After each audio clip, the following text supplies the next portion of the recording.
여러분, 살아가다 보면 마음 한구석이 서늘해지는 순간을 마주할 때가 있습니다. 나는 온 마음을 다해 정성을 쏟았는데 돌아오는 것은 고맙다는 말 한마디는커녕 오히려 당연하다는 듯한 태도일 때, 내 소중한 마음과 시간을 기꺼이 내어주었건만 결국 상처와 후회만이 남아버릴 때, 우리는 내가 괜히 마음을 썼나, 다시는 이러지 말아야겠다며 깊은 회의감에 빠지곤 합니다. 그 허망한 마음에 밤잠을 설치고 사람을 향한 믿음마저 흔들리는 경험, 혹시 해보지 않으셨나요? 왜 안 그렇겠습니까? 사람에게 받은 상처만큼 시린 것도 없지요. 좋은 마음으로 시작했지만 결국 소가리로 끝나는 경우가 많습니다. 이는 결코 여러분의 마음이 못나서가 아닙니다. 오히려 마음이 따뜻하고 정이 많기에 겪게 되는 너무나 많은 이들의 공통된 아픔이기도 합니다. 그렇다면 이 상처의 고리를 끊어낼 방법은 무엇일까요? 모든 이에게 마음의 문을 닫고 사는 것일까요? 아닙니다. 진정한 해법은 인색함이 아니라 지혜에 있습니다. 바로 누구에게 나의 귀한 마음을 열어야 하는지, 또 누구에게는 단호하게 거리를 두어야 하는지를 아는 관계의 경계를 배우는 것입니다. 오늘 이 시간에는 그저 나쁜 사람의 유형을 목록처럼 나열하는 것을 넘어 왜 우리의 선한 마음이 때로 상처로 돌아오는지, 그 근본적인 이치를 함께 파헤쳐 보고자 합니다. 부처님의 오랜 지혜를 등불 삼아 내 마음을 갉아먹는 관계의 유형을 명확히 분별하고 그들로부터 나의 소중한 마음을 지켜낼 수 있는 구체적이고도 현명한 방패를 함께 만들어 보는 시간이 될 것입니다. 이 지혜를 통해 우리는 비로소 진짜 소중한 인연에게 더 큰 사랑을 베풀 수 있는 힘을 얻게 될 것입니다. 우리가 관계에서 상처받지 않기 위해 가장 먼저 알아차려야 할 첫 번째 유형의 사람은 바로 자신의 잘못을 결코 인정하지 않는 사람입니다. 이런 사람들에게는 아무리 정성껏 마음을 베풀어도 그 가치는 허공으로 흩어지고 맙니다. 왜냐하면 그들의 마음은 이미 굳게 닫혀 있기 때문입니다. 아마 주변에서 이런 분들을 본 적이 있으실 겁니다.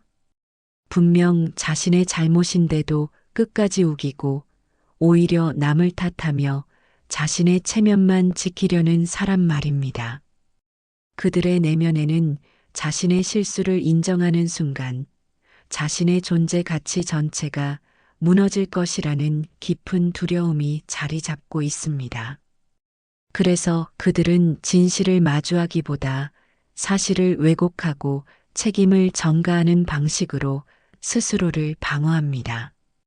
우리가 안타까운 마음에 조언을 건네면 당신이 뭘 아느냐며 무시하고, 도움의 손길을 내밀면 원래 내가 할 수 있었는데 당신이 괜히 나섰다며 공을 가로채고 깎아내립니다. 이런 사람에게 마음을 베푸는 순간 우리의 선한 의도는 조롱거리가 되고 노력은 헛수고로 돌아오고 맙니다. 일찍이 한 제자가 부처님께 물었습니다. 스승님, 어찌하여 어떤 사람은 가르침을 받아들이지 않고 오히려 거부하는 것입니까? 그러자 부처님께서는 이렇게 답하셨습니다. 귀가 닫힌 이에게는 종소리가 들리지 않고 마음이 닫힌 이에게는 진리가 들어가지 않는다. 이 말씀은 우리 인간관계의 현실을 날카롭게 꿰뚫고 있습니다. 스스로를 돌아보지 않고 마음의 문을 닫았건 사람 앞에서는 그 어떤 진실도, 그 어떤 선의도 결코 닿을 수 없다는 뜻입니다. 평생 아들을 위해 모든 것을 희생했지만 돌아온 것은 고마움이 아닌 원망뿐이었다는 한 어머니의 이야기는 우리에게 많은 것을 생각하게 합니다. 그 어머니는 아들이 사업에 실패할 때마다 쌈짓돈을 내어주었고, 가정이 위태로울 때마다 발벗고 나서서 돌보았습니다. 하지만 아들은 늘 어머니가 처음부터 제대로 도와줬으면 이렇게 되지 않았다며 어머니의 노고를 당연하게 여기고 자신의 잘못이나 부족함은 결코 돌아보려 하지 않았습니다.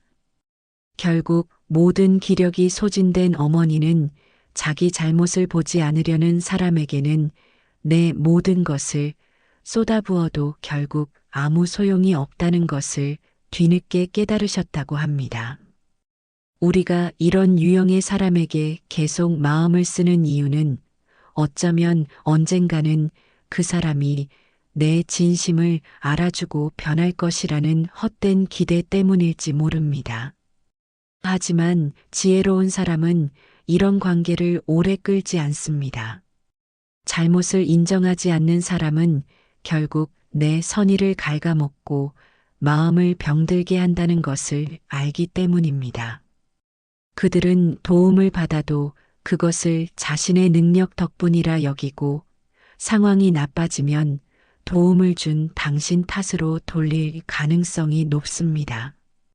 이런 관계 속에서 우리는 점차 지쳐가고 사람에 대한 믿음마저 잃게 될 수 있습니다. 부처님의 말씀처럼 돌아보지 않는 자에게 길을 묻지 마십시오. 그는 끝내 자신이 가던 길을 고집할 뿐입니다. 길을 묻는다는 것은 나의 방향이 틀릴 수 있음을 인정하는 겸손한 행위입니다. 하지만 스스로를 돌아보지 않는 사람은 영원히 자신의 지도만이 옳다고 믿기에 우리의 안내는 그저 성가신 소음이 될 뿐입니다. 우리의 귀한 마음을 쏟아부어서는 안 될 두 번째 유형은 바로 늘 받기만 하고 절대 주지 않는 사람입니다. 이들은 관계를 일방적으로 소모시키는 사람들로서 얼핏 보기에는 친절하고 상냥해 보일 수 있습니다.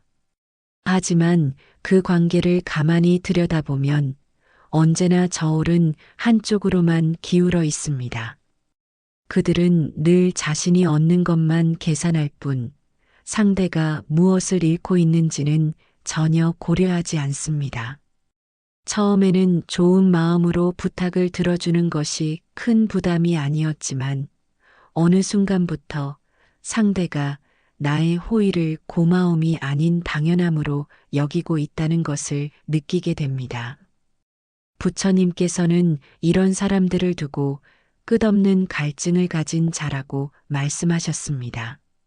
목이 마른 자는 물을 마셔도 또 목이 마르고 더 마셔도 그 갈증이 끝이 없는 것과 같습니다. 마찬가지로 늘 받기만 하는 사람은 그 마음 속에 채워지지 않는 구멍을 가지고 있는 사람입니다. 내가 아무리 나의 시간과 정성을 쏟아부어도 그들의 갈증은 결코 끝나지 않습니다. 이것이 바로 이 유형의 무서운 점입니다. 겉으로는 큰 해를 끼치지 않는 듯 보이지만 야금야금 나의 소중한 자원과 시간을 갉아먹고 종국에는 나를 텅 빈 사람으로 만들어버립니다. 지혜로운 사람은 관계에서의 균형을 무엇보다 중요하게 여깁니다. 부처님께서는 항아리에 물을 채우되 새는 곳이 있다면 결코 가득 차지 않는다고 하셨습니다. 받기만 하는 사람에게 베푸는 것은 바로 이 새는 항아리에 물을 붓는 것과 같은 헛된 수고일 뿐입니다. 우리는 물을 부으면서 언젠가 이 항아리가 가득 차리라 기대하지만 밑 빠진 항아리는 우리의 모든 것을 삼키고도 여전히 비어 있을 뿐입니다. 우리의 마음을 지키기 위해 경계해야 할 세 번째 유형의 사람은 남을 깎아내려야만 자신이 빛난다고 믿는 사람입니다. 이 사람들의 마음 속에는 깊은 질투와 열등감이 자리 잡고 있습니다. 그래서 그들은 타인의 성공을 진심으로 축하해 주지 못합니다. 오히려 누군가 잘 되는 것을 보면 마음이 불편해지고 그 불편함을 해소하기 위해 뒷담화나 비난이라는 손쉬운 방법을 택하곤 합니다. 앞에서는 웃으며 괜찮은 척 하다가도 뒤돌아서면 험담을 늘어놓고 내가 노력해서 얻은 성과를 그저 운이 좋았을 뿐이라고 폄하합니다. 이런 사람들에게 나의 선의와 마음을 베푸는 순간 그 관계는 독으로 변해가고 내 마음은 상처투성이가 되고 맙니다. 부처님께서는 이런 사람들을 두고 독을 품은 뱀과 같다고 하셨습니다. 겉모습은 조용히 숨어 있지만 기회가 생기면 어김없이 독을 퍼뜨려 상대를 해치기 때문입니다. 우리가 이런 이들에게 선의를 베풀어도 돌아오는 것은 고마움이 아니라 상처뿐일 것입니다. 오히려 나의 선의와 성공이 그들의 질투심을 더욱 자극하여 더 큰 독을 만들어내는 불씨가 되기도 합니다. 부처님께서는 질투심은 불을 지핀 불씨와 같아 자신의 손부터 태운다고 말씀하셨습니다. 질투하는 사람은 스스로를 태울 뿐만 아니라 그 불길로 주변까지 위험하게 만듭니다.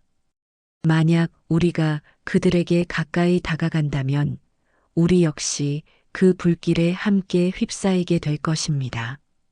지혜로운 사람은 이런 유형의 사람을 빠르게 알아보고 거리를 둡니다.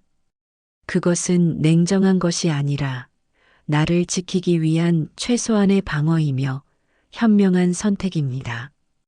결국 이 세 가지 유형의 사람들과의 관계에서 우리가 고통받는 근본적인 이유는 언젠가는 저 사람도 변할 것이라는 우리의 헛된 기대와 집착 때문일지 모릅니다.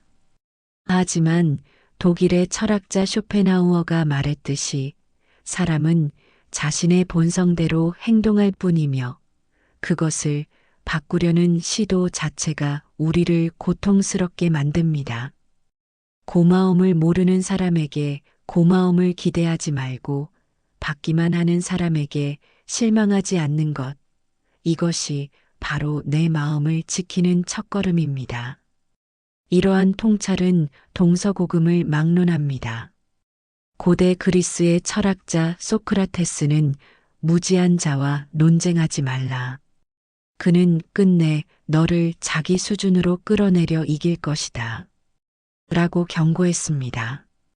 이는 잘못을 인정하지 않고 남을 깎아내리는 이들과 오래 함께하다 보면 결국 내 삶의 품격까지 함께 끌어내려진다는 깊은 뜻을 담고 있습니다.